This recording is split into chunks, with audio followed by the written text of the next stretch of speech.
Sud FM. Il est 22h.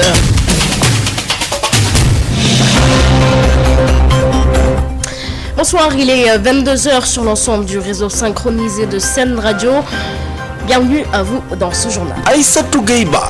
À la une ce soir, l'enjeu des élections locales au cœur des préoccupations de l'opposition durant la marche pacifique initiée par le mouvement M2D. Une opposition qui appelle à une seule liste de toute l'opposition pour les locales, insiste l'Alliance pour la démocratie, And Sahel Ligue.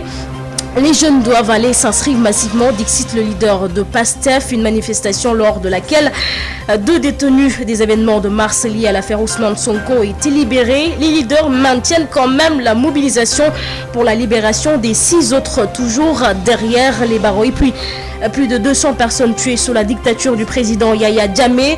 Suffisant pour enclencher une procédure au niveau de la CPI, dixit le comité gambien pour les victimes de violations des droits humains. Un comité qui attend l'ouverture d'un dossier judiciaire de crimes contre l'humanité avec l'arrivée du nouveau procureur général au Mali. Un nouveau gouvernement mis en place ce vendredi, composé de 25 membres au total, le M5 largement représenté. Sud Nuit. À la présentation, Alassane Ouad assure la mise en onde de ce journal. Mobilisation à la place de la nation, occasion saisie par le leader de PASTEF pour se prononcer sur les élections locales. Selon Ousmane Sonko, les locales vont anticiper l'élection présidentielle de 2024. Il appelle les jeunes à aller s'inscrire massivement. Ousmane Sonko ajoute que le président Macky Sall n'a plus aucune chance de remporter l'élection au Sénégal. Il est avec Adam Adjon.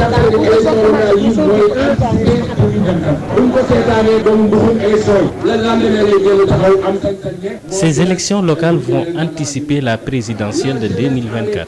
Et si l'on y prend garde, dès le lendemain, le président va déclarer avoir décroché un ticket pour un 3e mandat. La jeunesse a les cartes en main. Il faut que les jeunes aillent s'inscrire sur les listes électorales. Les dates avancées par les autorités sont fausses parce qu'avant d'ouvrir les inscriptions, il faut finir avec le dialogue politique, valider les points de consensus, passer à l'Assemblée nationale et voter le nouveau code électoral, ce qui est impossible d'ici le mois d'août. J'appelle les militants à commencer dans les maisons, dans les quartiers, les communes, les villes et dans les régions pour aller à ces élections. Vous, la jeunesse, le fichier électoral actuellement n'atteint même pas 7 millions d'électeurs. Si tous les primo-inscrits de ce pays s'inscrivent massivement, le fichier va dépasser les 10 millions d'électeurs. Donc, si on fait des estimations, Macky Sall ne peut plus gagner d'élections au Sénégal, ni locales, ni législative, ni présidentielle. Et j'ai l'espoir que la majorité des partis de l'opposition vont se donner la main et aller ensemble à ces locales.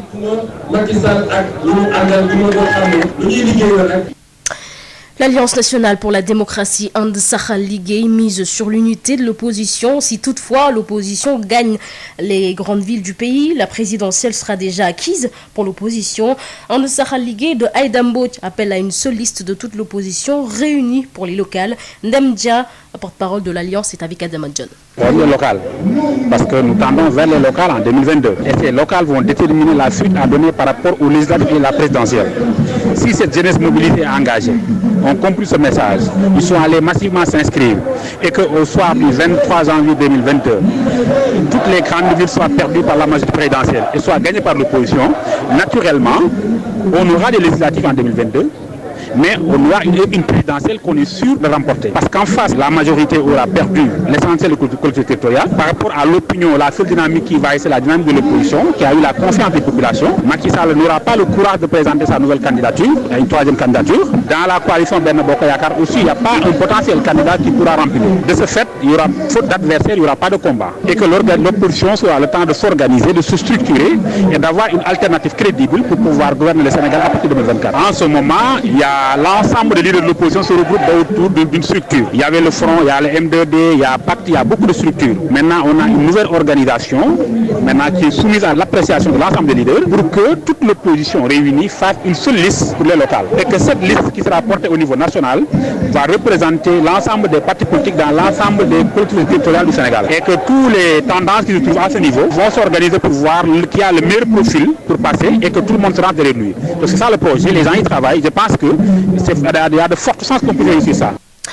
Il faut mobiliser le peuple et l'amener à voter contre le pouvoir en place. C'est la seule façon de donner un signal fort au président de la République pour l'élection présidentielle à venir. C'est l'avis du doyen Alakan qui a représenté le parti Yono Askanui. Nous l'écoutons avec Adam John. Il y a une nouvelle force politique qui est entraînée, c'est la jeunesse sénégalaise, qui est une jeunesse vraiment qu'il faut assister, qu'il faut accompagner, à laquelle il faut apporter l'expérience que nous avons pour nous permettre vraiment de réussir là où le peuple a surtout trahi. Le processus est en train de prendre racine dans ce pays-là. Et moi, personnellement, au niveau de mon parti, nous travaillons pour réaliser les conditions pour en permettre la victoire de les gagner, en s'organisant, en intervenant militairement, c'est-à-dire avec la capacité de militaire, aller, comme l'a dit tout à l'heure Sonko, à partir des maisons, des quartiers, des communes, des villes, à partir des départements, des régions, il faut qu'on s'organise pour mobiliser le peuple et l'amener à voter contre le pouvoir en place, à installer de nouveaux maires. Et ce sera un signal qu'on va envoyer au pouvoir, comme ce qui s'est passé en 2009, quand on a gagné les grandes capitales. C'était une indication pour montrer que le pouvoir qui était là en place, que vraiment son départ était déjà programmé. Grande mobilisation du M2D à la place de la Nation pour la libération des 8 jeunes qui restent encore en prison. Au cours de la manifestation, 2 d'entre eux ont été même libérés, ce qui pousse les leaders, mais plutôt malgré tout, les leaders maintiennent la mobilisation pour la libération de tous. Amadou Moustapha Dia. Une forte mobilisation pour la libération des 8 jeunes qui sont encore restés en prison après les affrontements du mois de mars dernier. C'est même en cours de manifestation que les leaders du M2D ont annoncé à la foule la libération de 2 d'entre eux, Moussa Gueye et Fallou Galas Gueye. De quoi réjouir l'assistance, mais qu'à cela ne tienne, le combat doit continuer selon Guy Marius Sagna jusqu'à la libération de tous ces prisonniers. Il faut à tout prix éviter à ces détenus de mourir dans les liens de la détention, comme ce fut le cas pour Abdou Faye. Li dal Abdou Faye jamono jële passé ci commissariat central duñu nangu mu dal Ndongo Diop ci kaso bu Koubel mais libéré Ndongo Diop ci lu mu gën a gaawee. Ziguinchor am na yeneen ñeent ñi fa nekk mooy Demba Diédhiou, Abdourahmane Diallo, Mohamed Mané, Babacar Diagne, Demba Diédhiou, Abdourahmane Diallo, Mohamed Mané, Babacar Diagne, Ndongo Diop. Pour sa part, Barthélémy Dias, très en verbe, lancera une pique aux leaders de l'opposition avant de clamer ceci envers le président Macky Sall. Notre Sénégal dit, à partir d'aujourd'hui, il n'y aura qu'un seul otage dans ce pays. Ce sera Macky Sall. À partir de maintenant, ce sera le seul otage dans ce pays parce que Macky Sall a décidé de prendre en otage la démocratie sénégalaise. Ousmane Sonko d'émettre sur les mêmes ondes en tournant à la dérision la tournée politique du président Macky Sall. Tournée politique, une tournée économique. Dem di yeb ay car rapide ak ay Ndiaga Ndiaye pour dajale ay nit néna pour dalal xelam. Ben Sénégalais rek la xam ni tay ñepp xam nañu dootul doon candidat ci réew mi té Sénégalais moom dafa am tour am sant moy kan. Premier yu melni Macky Sall bo len dajé won. Touti na pour téré ñu ñun ñu mëna nekk candidat. Notons qu'il a été beaucoup question des prochaines élections locales durant ces rassemblements. Amadou Moustapha Dia, kilifa du mouvement Y'en a marre, a bénéficié d'une liberté provisoire et sera définitivement édifié sur son sort lors de l'audience du mercredi 16 juin, c'est-à-dire dans moins d'une semaine. Cela après son face-à-face avec le procureur du tribunal de grande instance de Kaolack. Mamadou Camara. Kilifeu du mouvement Y en a marre a bénéficié d'une liberté provisoire après son audition. Il était face au premier substitut du procureur près le tribunal de grande instance de Kaolack. Voici la réaction à chaud de son conseil, El Hadji Malick Diouf. Je suis maître El Hadji Malick Diouf, avocat. Il avait été convoqué par le procureur. On l'a déféré donc à partir de la police centrale. Il a été déféré au parquet.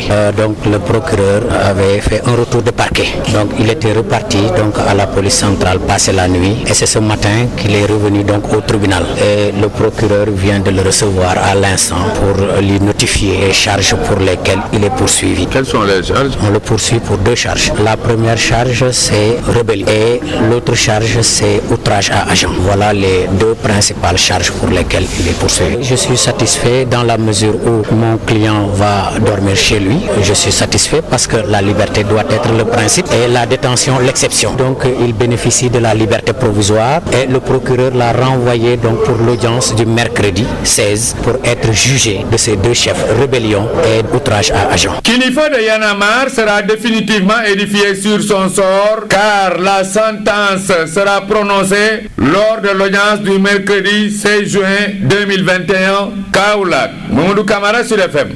Kilifeu du mouvement Y en a marre qui a été entendu par le premier substitut du procureur du tribunal de grande instance de Kaolack après sa liberté provisoire. Le coordonnateur du mouvement Y en a marre a vivement dénoncé la politisation de l'administration territoriale. Selon Alioune Sané, la démocratie sénégalaise est mal en point.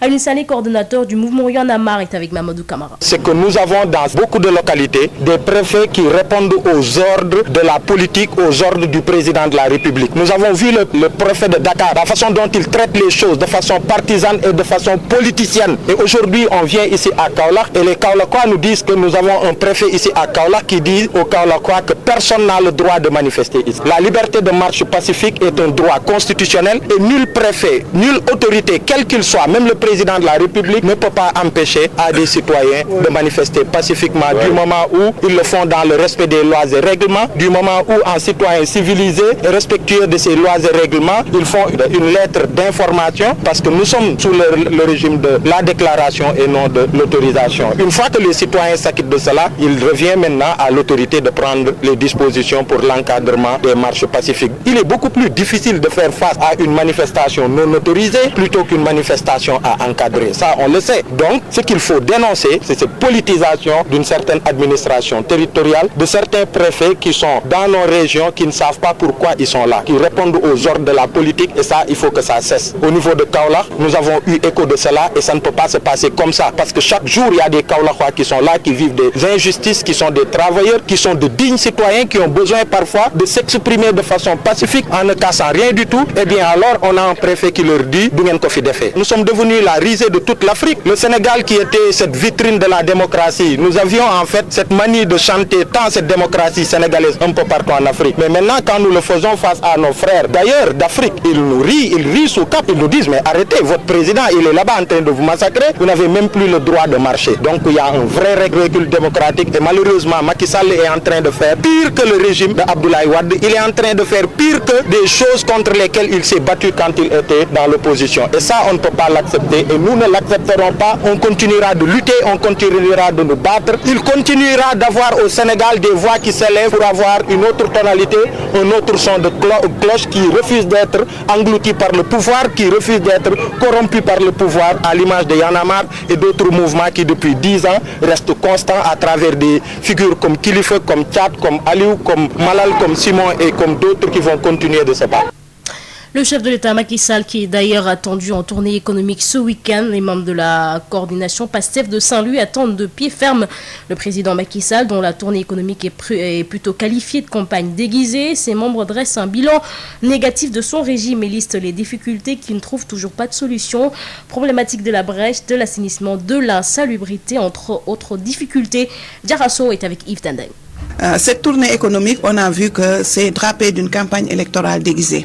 Saint-Louis est en train de languir dans des problèmes. On avait vendu l'image de Mansour Faye, disant que c'était le Messie à Saint-Louis, mais hélas, qu'est-ce qu'on constate? Que Saint-Louis est en train de mourir, comme on peut le dire. Et ceci a été davantage amplifié parce qu'en juin 2012, le président Macky Sall, lors des conseils des ministres décentralisés, avait promis 306,7 milliards à la ville de Saint-Louis. Et aujourd'hui, on se demande quel a été le bilan de tous ces milliards investis à Saint-Louis. Donc, on peut dire que c'est un bilan néfaste. Parce qu'aujourd'hui, si on regarde le visage de Saint-Louis, c'est un visage très hideux. En ce qui concerne les promesses par rapport à la réhabilitation de la place Faidherbe, on voit que jusqu'à présent, les travaux sont en train d'être ralentis. Et en ce qui concerne aussi les écoles primaires au sein de la ville, c'est des écoles vétustes qui sont en ruine. Autre chose aussi par rapport au dragage et au balisage de la brèche, jusqu'à présent, rien n'a été fait. Le problème de l'emploi continue toujours. On a un taux de chômage très élevé au niveau de la ville de Saint-Louis, malgré que récemment, ils ont mis un projet dénommé Liguey pour Ndaouni, je pense. Et ce projet-là vient, je peux dire, en retard, parce qu'on est en fin de mandat. Bientôt les élections locales en 2022. Pourquoi attendre 2021 pour pouvoir lancer des projets d'emploi des jeunes? Donc, juste pour vous dire que Saint-Louis connaît beaucoup de problèmes. Et ces problèmes, en plus des problèmes d'assainissement, des problèmes d'insalubrité, même des problèmes d'éclairage public. Donc, en résumé, on peut dire que Saint-Louis, aujourd'hui, est en train de mourir, entre guillemets, parce que le président va venir à Saint-Louis, mais on ne voit aucune inauguration dans la vieille ville. La majorité qu'on voit, c'est peut-être dans le Fouta et dans la région de Matam. Et ceci conforte notre position, à savoir que Mansour Faye doit dégager de cette mairie. Lenteur dans l'exécution des projets à l'AIBD, le ministre du Tourisme et du Transport aérien tape du poing sur la table. Alioune Sarr donne des instructions fermes au directeur général de l'aéroport Blaise Diagne pour dire qu'il faut que les engagements soient respectés. Décembre est l'ultimatum, selon le ministère en charge du secteur, qui a comme objectif d'atteindre 3,5 millions de passagers en 2025. Et 10 millions en 2035, qui a invité les syndicats à être les sentinelles pour jouer le rôle d'alerte pour faire respecter les engagements. Voici Alioune Sarr, ministre du Tourisme et du Transport aérien, avec Moustapha Sall. Dans ce cadre, le plan stratégique du hub aérien pour la période de 2021-2025, cela se traduit par l'objectif de faire du Sénégal le premier hub aérien de la sous-région. Cette vision a été traduite, comme vous le savez, en 4 piliers. 4 piliers stratégiques déclinés en 13 objectifs stratégiques et 21 projets phares. Parmi ces projets, je peux citer la création d'un centre de maintenance aéronautique, ainsi que d'une académie des métiers de l'aviation civile, le développement d'un hub fret et d'un centre de tri logistique, mais aussi le développement d'une aéroville avec des activités commerciales.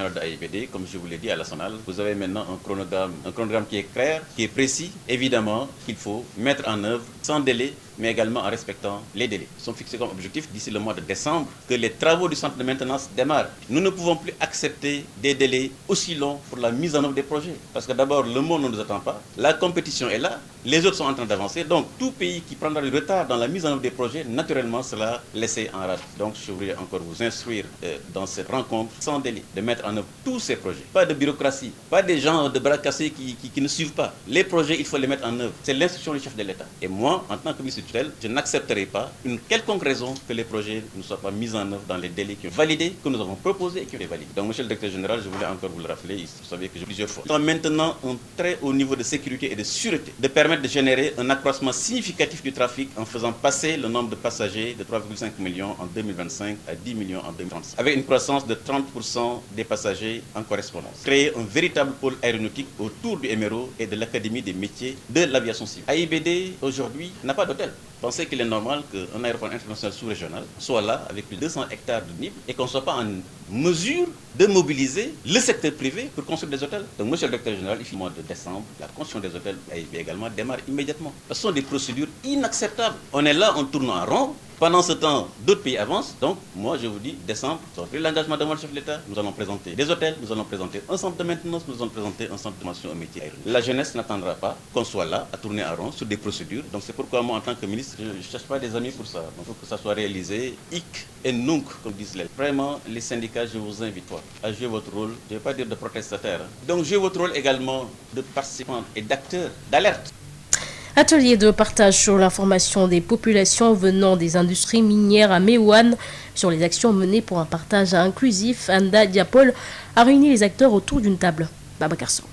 L'arrondissement de Mewan face aux défis du développement durable, Enda Diapol réunit autour d'une table les acteurs territoriaux pour une gouvernance inclusive et une prise en charge des droits économiques, environnementaux et sociaux des communautés. De réels besoins par rapport aux difficultés des populations impactées par la présence des industries extractives. Par rapport à cet exemple cité sur l'information à propos de la nouvelle loi concernant la RSE, Aleno, maire de la commune de Taïba Ndiaye, au nom de ses pairs de Mewan, Mboro et Darou Khoudoss. Il va y avoir davantage de concertation. Cela a été déploré tout à l'heure, le manque d'information. La RSE que l'Assemblée nationale a fixé à 0,1% du chiffre d'affaires, le montant que chaque entreprise devra dégager annuellement. Mais jusqu'ici, c'était laissé à l'initiative de l'entreprise. Aujourd'hui, avec la loi que nous avons votée la semaine dernière, il s'agit d'encadrer cela de manière à ce que cela rentre dans le cadre de plan d'action, discuter avec les acteurs, nature à rendre plus visible l'action de ces sociétés. Une rencontre qui fait suite au processus d'apprentissage collectif d'un développement durable, un pacte local d'engagement pour la création d'un cadre entre les communautés et les sociétés minières dans la zone. Une occasion pour l'ONG Enda Diapol, initiatrice de l'atelier, de décliner le plan d'action et les recommandations. Absasek, responsable de projet à Enda Diapol. Elle fait suite aux activités que nous menons Enda Diapol en collaboration avec les acteurs territoriaux de l'arrondissement de Mewan sur le processus d'apprentissage collectif du développement durable à travers la signature d'un pacte local d'engagement mené à la mise en place d'un cadre multi-acteurs pour la réalisation et le suivi des objectifs de développement durable. L'objet du CLD d'aujourd'hui, d'abord de présenter le plan d'action décliné par le cadre dont je parlais tout à l'heure, d'ouvrir la plateforme à d'autres acteurs territoriaux qui jusque-là n'ont pas encore rejoint le processus, mais également de discuter sur les défis du développement durable de l'arrondissement fait face. Tivawan Babakarso pour ce défi.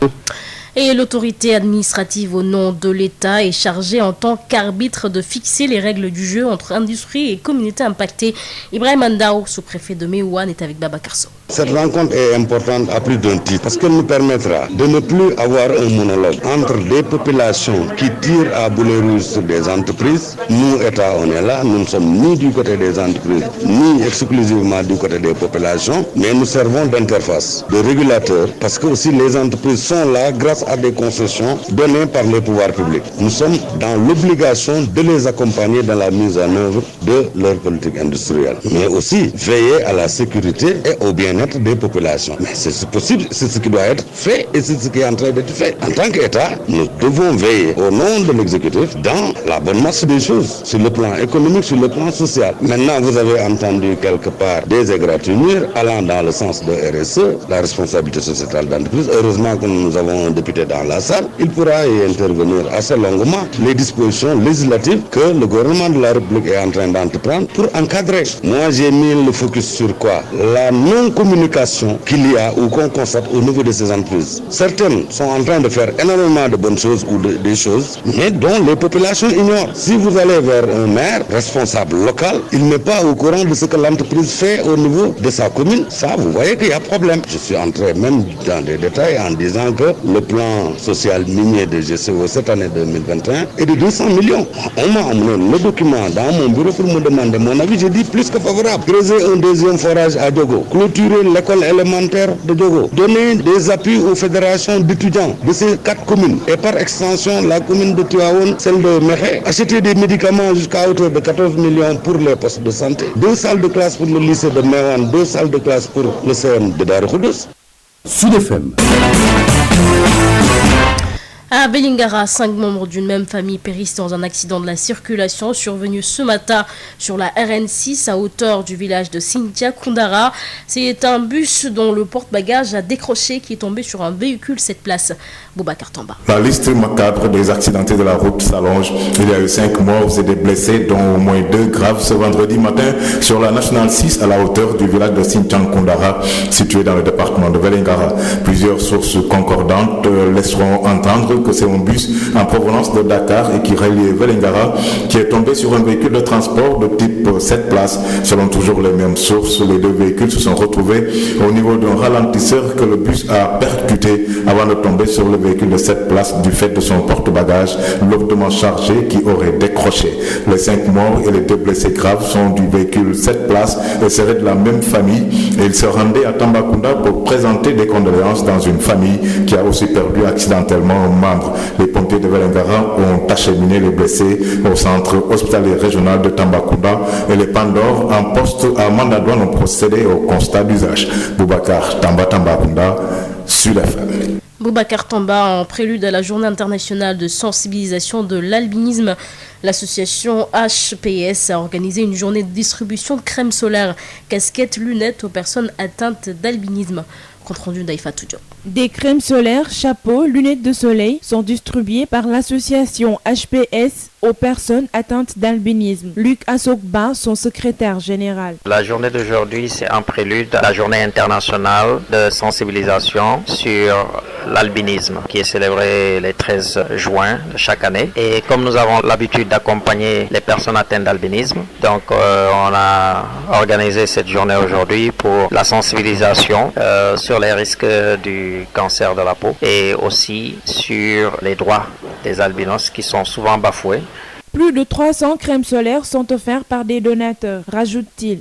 Bon, nous avons un grand stock des donateurs qui nous offrent souvent des crèmes solaires. Ça vient d'Espagne, ça vient de la France. Et chaque fois qu'on a ces lots, nous les distribuons dans tout le réseau, à travers tout le pays. Donc, nous avons eu plus de 300 cartons de crèmes solaires. Donc, à peu près presque 1000 unités. Et nous en avons envoyé en Casamance, à Kaolack. Et ensuite, nous en avons aussi envoyé à Louga, Thiès et Tambacounda. Un acte salué par ses récipiendaires.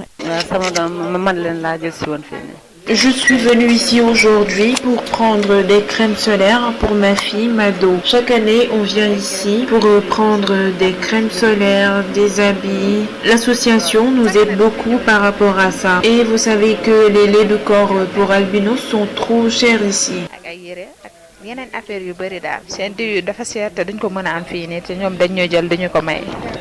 La journée mondiale de sensibilisation à l'albinisme, une occasion pour ces personnes de rappeler leurs difficultés.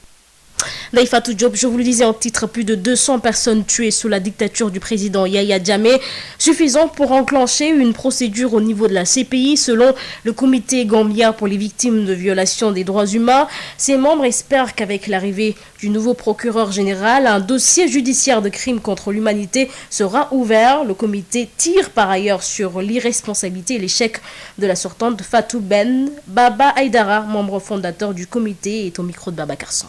Oui, vous savez, Fatou Bensouda, c'est une Gambienne et c'était elle qui était présidente de Secours depuis quelques années. Et toujours dans les interviews qu'elle a eues, elle se disait toujours que le cas de la Gambie ne se qualifie pas comme quelque chose qu'on peut amener devant le cour pénal. Mais ces derniers temps, vous tous, vous le savez, parce qu'elle était venue et Macky l'a décoré, chevalier, je ne sais pas quoi. Et là, celui qui allait devenir le nouveau président, lui, il a dit que oui, si, ça qualifiait la Gambie pour qu'on les amène devant ce cours-là, parce qu'à cause des crimes contre l'humanité que Jammeh a fait depuis 22 ans. Alors c'est pourquoi c'est un peu contradictoire d'un seul coup. Elle aussi, elle a changé d'avis. Et alors elle a commencé à dire que oui, maintenant on voit après la commission que Yahya Jammeh peut être amené devant ce cour pénal. Donc le nouveau procureur doit entamer des démarches de procédure. Si, et aussi la volonté de la Gambie, parce que c'est la Gambie qui peut aider maintenant, parce que cette commission-là, c'est le gouvernement gambien qui l'a commencé. Et alors, on a besoin de tous les données qu'ils ont eues pendant ces 2 ans d'enquête pour le transmettre au cour pénal. Et là, ils peuvent commencer la procédure pour amener quelqu'un devant ce cour pénal. Les victimes du régime de répression de l'ex-président gambien Yahya Jammeh continuent de réclamer justice et réparation. Le Centre gambien pour les victimes de violations des droits humains veut accélérer le processus. Une mission a rencontré ces 3 derniers jours des autorités sénégalaises et la société civile pour les sensibiliser sur cette question et solliciter leur collaboration dans les enquêtes concernant les massacres perpétrés par les hommes de Jammeh sur le territoire sénégalais. La délégation a fait face à la presse ce vendredi au siège de la RADDHO Babacar Samba. Elles sont plus de 1200 personnes qui ont subi en Gambie des actes de torture, de viol ou des exécutions extrajudiciaires. 214 tués sous l'administration Diamé. Les victimes attendent en vain des actes forts allant dans le sens de rendre justice. Le Centre gambien pour les victimes de violences des droits humains entend accélérer le processus. Une mission a rencontré les autorités sénégalaises et la société civile, défenseurs des droits de l'homme, afin de mieux préparer les différentes étapes à venir. Baba Aïdara, membre fondateur du centre, par ailleurs fils du défunt journaliste Deïda Aïdara, victime de la dictature de Yaya Jammeh. La délégation a souhaité rencontrer les autorités gouvernementales sénégalaises afin de solliciter leur collaboration dans les enquêtes concernant les massacres et charniers situés sur le territoire sénégalais. Et c'est dans cette même perspective que les membres de la délégation ont rendu visite à des organisations de défense des droits de l'homme pour partager et échanger sur les nombreux cas de violation des droits de l'homme, mais surtout solliciter leur soutien et le partage d'expériences dans le domaine du droit pénal international. La collaboration du Sénégal dans ce dossier est essentielle au vu de l'expérience et l'expertise de ces acteurs. Un dossier qui doit intéresser tous les démocrates, estime-t-il. Et il est important de connaître la position du Sénégal par rapport à la question. Doté d'une compétence universelle depuis 2007, le Sénégal peut bel et bien statuer sur cette affaire, selon le secrétaire général de la rencontre africaine des droits de l'homme. C'est-à-dire que des crimes comme les crimes contre l'humanité ont été introduits dans le code pénal maintenant sénégalais. Ça, c'était pour juger ici après. Les crimes de torture, quel que soit le lieu où on les a commis, le Sénégal peut s'intéresser à ces crimes et juger ces criminels. 3 Sénégalais parmi les victimes, Mamadou Korka Diallo, Ismaïla Lahoun et Pape Diouf, selon le secrétaire général de la rencontre africaine des droits de l'homme. Les leçons tirées de l'affaire Hissène Habré doivent permettre de mieux préparer l'intervention auprès des victimes pour qu'elles aient réparation avant de s'engager dans un procès pénal. Sud International. Direction le Mali où enfin tous les organes ou les organes de la transition sont installés après la prestation de serment du président et la nomination du Premier ministre. Le gouvernement vient d'être mis en place ce vendredi 11 juin dans l'après-midi. C'est une équipe composée de 25 membres. Le colonel Sadio Camara, écarté dans l'ancien groupe, fait son retour. Le M5 aussi est fortement représenté. La correspondance de Soré Ibrahim Maïga. Conformément à la charte de transition, c'est une liste de 25 ministres avec cette fois-ci plus 3 postes de ministres délégués qui a été dressée par le duo Assimi Goïta Tchogel Kokala Maïga. Ainsi, contrairement à la controversée équipe gouvernementale du dernier gouvernement de l'ancien premier ministre destitué Mokhtar Wane, le colonel Sadio Camara, ténor du comité militaire CNSP, garde son poste de ministre de la Défense et des anciens combattants. Même cas pour ses camarades le colonel Ismaël Ouagé et le lieutenant-colonel Abdoulaye Mega qui restent à leurs postes respectifs de la réconciliation et de l'administration territoriale. Le colonel Modibo Kone, quant à lui, qui avait également été évincé dans l'ancien attelage, ne revient pas dans le groupe. Son portefeuille de la sécurité est cédé à Daoud Ali Mohamedine, un colonel-major aussi. Dans cette nouvelle équipe, on remarque une forte présence des membres du mouvement du 5 juin qui est également à la chefferie de ce gouvernement. Ibrahim Ikassa Maïga du comité stratégique du mouvement prend les commandes de la refondation de l'État. Dédéou Ousmane, syndicaliste et membre du M5, est à la destinée de l'éducation nationale. L'imam Oumarou Diarra est délégué du ministre de la Santé chargé des réfugiés. Wadidje Founé Koulibaly a en charge le ministère de l'Enfant et de la Famille. D'autres membres du M5 aussi y figurent. Connu pour avoir inculpé beaucoup de grandes personnalités impliquées dans des affaires de détournement public, Mamadou Kassogué, jusque-là au pôle économique et financier du tribunal de grande instance de la commune 3, devient le nouveau ministre de la Justice. Les groupes armés et quelques représentants de certains grands partis politiques sont aussi représentés dans cette équipe. Souri Ibrahim Mega depuis Bamako pour Sud FM. Au Burkina Faso, quelques jours après l'attaque terroriste qui a fait 132 morts et de nombreux blessés, le ministre français des Affaires étrangères est arrivé ce vendredi à Ouagadougou. Jean-Yves Le Drian, reçu en audience cet après-midi par le président du Burkina Faso, a présenté les condoléances de la France au peuple burkinabé et au chef de l'État. À l'issue de l'audience, le diplomate français a clarifié la position de la France relative à la fin des opérations de Barkhane, annoncée hier par le président français. Le point de cette audience avec notre correspondant à Ouagadougou, Mathieu Sanda. Chef de la diplomatie française, Jean-Yves Le Drian à Ouagadougou ce vendredi a exprimé toute la compassion, les sincères condoléances et la solidarité de la France au président du Faso et au peuple burkinabé suite aux attaques terroristes qui ont fait officiellement 132 morts à Solhan dans le Sahel. Je suis venu saluer le président Kaboré des événements dramatiques de Solhan.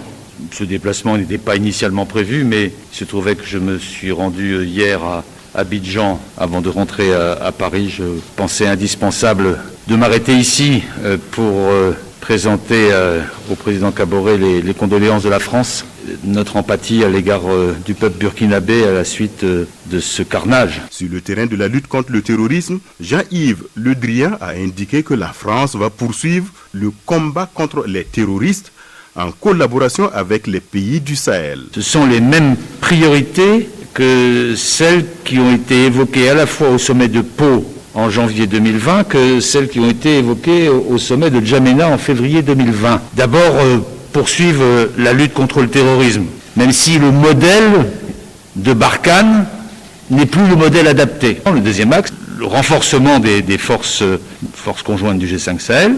Il y a toujours ce qu'on a appelé le sursaut civil et politique pour permettre aux États de reconquérir leur propre territoire dès que des territoires sont libérés avec la présence renouvelée de l'administration, bref, que l'État reprenne sa place. Le quatrième point, c'est la stratégie de développement que nous voulons poursuivre à l'égard des pays du Sahel, pas uniquement seul, avec d'autres partenaires internationaux. Mathieu Somda, depuis Ouagadougou pour Sud FM. En sport, l'Italie a ouvert l'Euro 2021 avec une victoire 3-0 en accueillant la Turquie ce vendredi 11 juin à Rome. L'AS Douanes pourra bientôt envoyer les joueurs en Europe et il a paraphé ce vendredi un contrat gagnant-gagnant avec Avenir Football Club de Dakar. Odile Mikila. Cette convention de 5 ans signée avec l'AS Douanes permettra au club de la Nationale 2, Avenir Football Club de Dakar, de mieux s'imposer et assurer une bonne visibilité. Saliou Fall, président de Avenir Football Club de Dakar. Aujourd'hui, on ne peut pas avoir mieux d'avoir une convention de partenariat avec l'AS Douanes. Nos meilleurs gamins vont en bénéficier pour pouvoir se montrer à la Ligue 1 au plus haut niveau du football sénégalais. Un contrat gagnant-gagnant, puisqu'en retour, l'AS Douanes aura la possibilité d'envoyer ses meilleurs joueurs en Europe avec l'appui de l'ancien président de Lens, colonel Bassirou Ndiaye, président de l'AS Douanes. Nous permettre d'avoir un peu plus de visibilité, parce que comme vous le savez, Jérôme Mertel, c'est un grand monsieur du football. Son entreprise va nous permettre de pouvoir plus facilement placer nos joueurs à l'étranger. Bon, lui, il maîtrise ce marché, nous ne le maîtrisons pas. Une fois le complexe sportif de Avenir Football Club de Dakar construit, l'AS Douanes pourra aussi y recevoir ses matchs. Le fondateur de Challenge Football Center a annoncé sa candidature à la présidence de la Ligue régionale de Dakar ce vendredi. Lors de son point de presse, le fondateur de Challenge Football Center parle de changement, compte rendu Ismaël Marcel Kodi. Cheikh Tidiane Baye, fondateur de Challenge Football Center, annonce sa candidature à la présidence de la Ligue régionale de football de Dakar. Il l'a fait savoir lors du point de presse tenu ce vendredi à Dakar. Pour lui, la gestion de la Ligue doit être plus innovante et plus inclusive. La gestion de la Ligue régionale de football de Dakar doit être plus innovante et plus inclusive.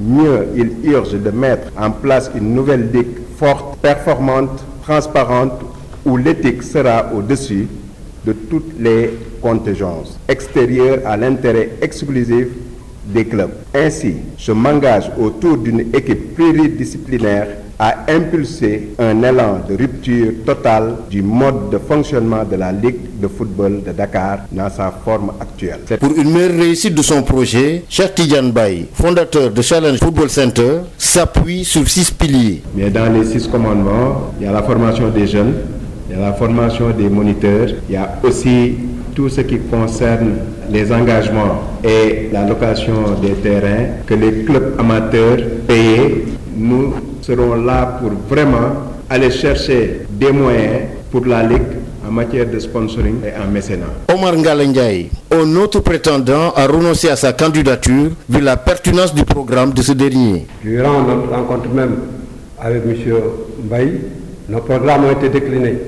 Et je l'ai dit, Président, compte tenu de ce que vous venez de me présenter, je n'ai même pas à aller dire que je suis candidat d'office.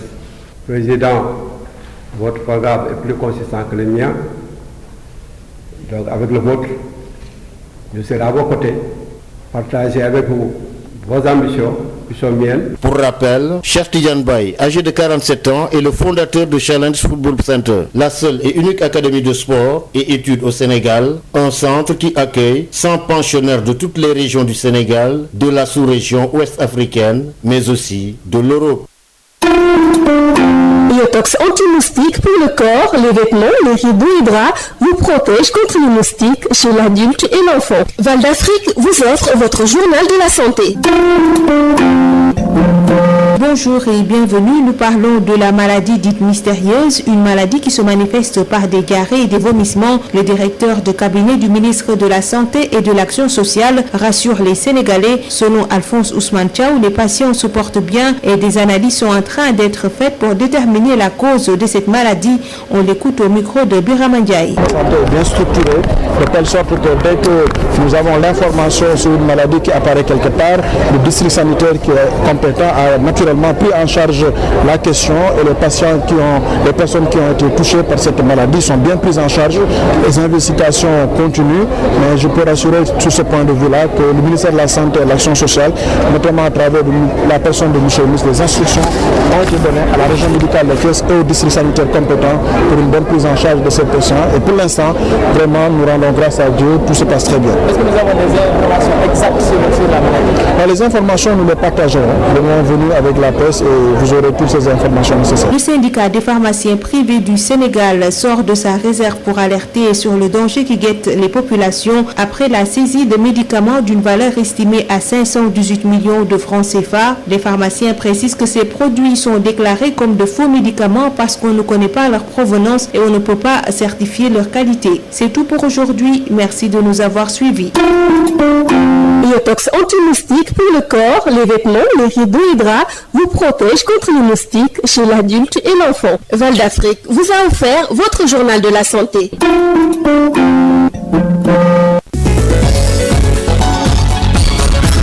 Aïssatou Gueye-Ba.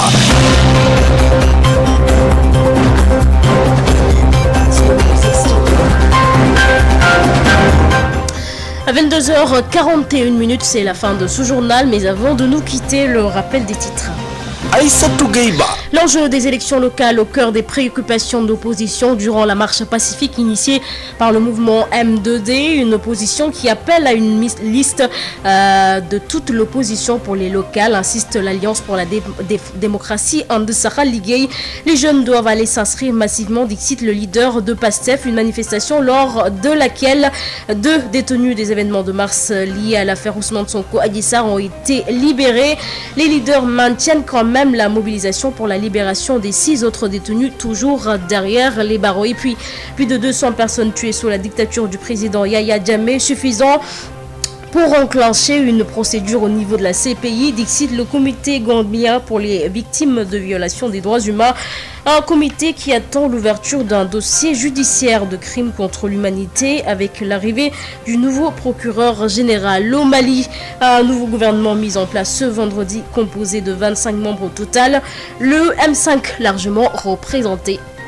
Voilà, c'est la fin de ce journal. Merci de l'avoir suivi. Merci également à Al Sanwad qui en a assuré la mise en onde. Je vous retrouve à 0h pour le prochain bulletin d'information. Ça sera en français et en wolof, bien entendu. Mais dans un instant, votre rubrique Sud Éducation avec Mariem et Aïda. Mais alors, tout juste après, retrouvez l'émission Al Minbar avec Oustaz Alioune Baye. Aïssatou Gueye-Ba.